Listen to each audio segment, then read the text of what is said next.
Mon nom est Ingrid et je viens vous raconter la douleur de l'âme d'une personne qui a été rejetée. Je viens d'un foyer détruit auquel j'ai vu mon père partir de la maison. J'étais encore très jeune.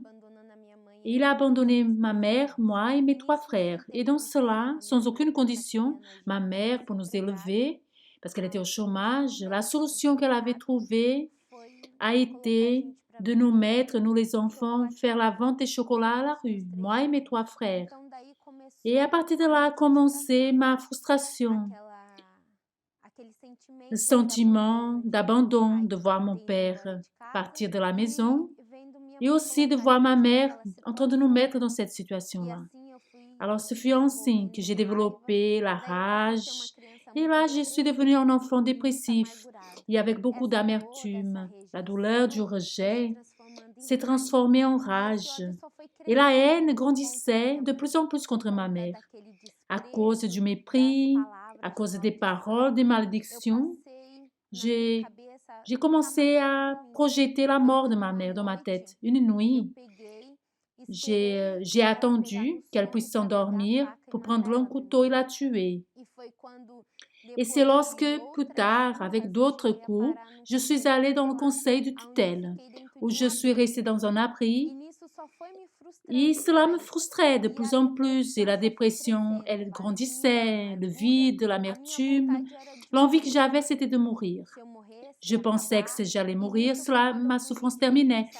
J'ai pris fuite de cet abri parce que j'avais entendu une parole là-bas. Regarde, il n'y a pas de solution pour toi. Et c'est lorsque je me suis enveloppée dans de mauvaises amitiés.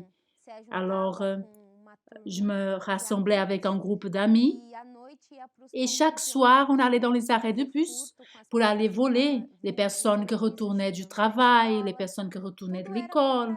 C'était par plaisir, pour se sentir un peu mieux, pour essayer d'étouffer un peu la douleur que j'avais.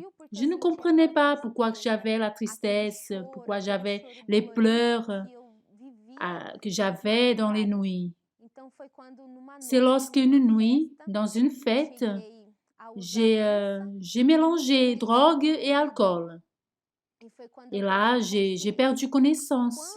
Et lorsque j'ai eu connaissance, j'étais dans une maison avec des personnes que je ne connaissais pas. Et c'est lorsque j'ai souffert un abus.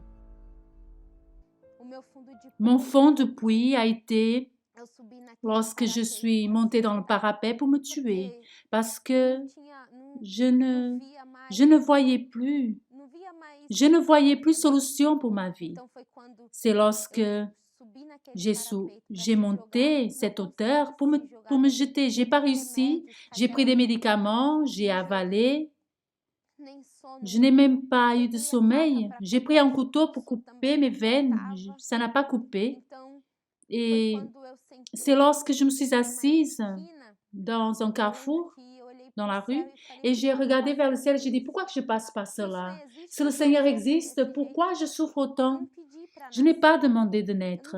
Je n'ai pas demandé d'avoir cette vie que j'ai. Et c'est lorsque je me suis souvenue de l'Église universelle.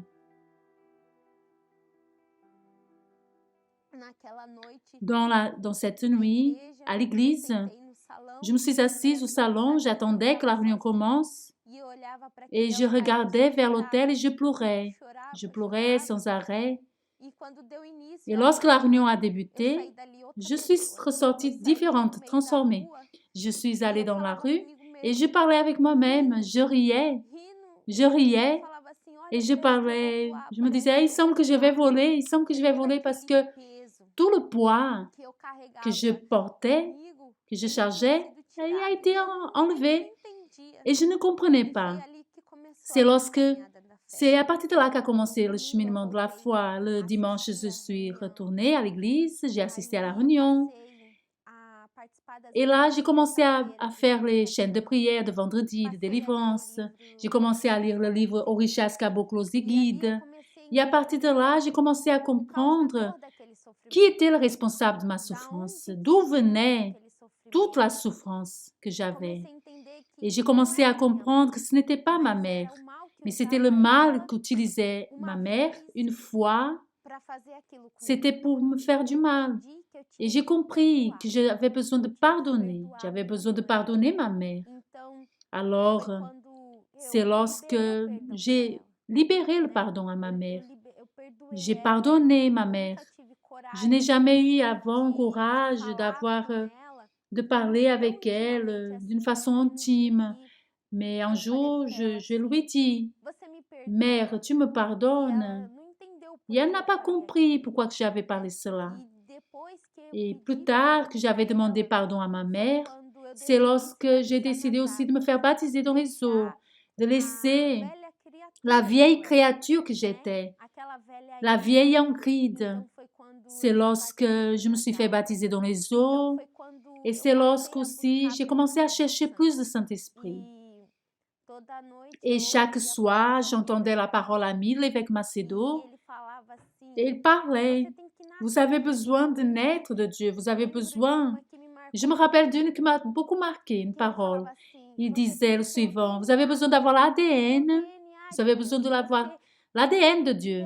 Si vous n'avez pas l'ADN de Dieu, si vous n'êtes pas né de nouveau, vous ne serez pas sauvé, vous n'allez pas arriver jusqu'à la fin. Et ce fut dans une veillée.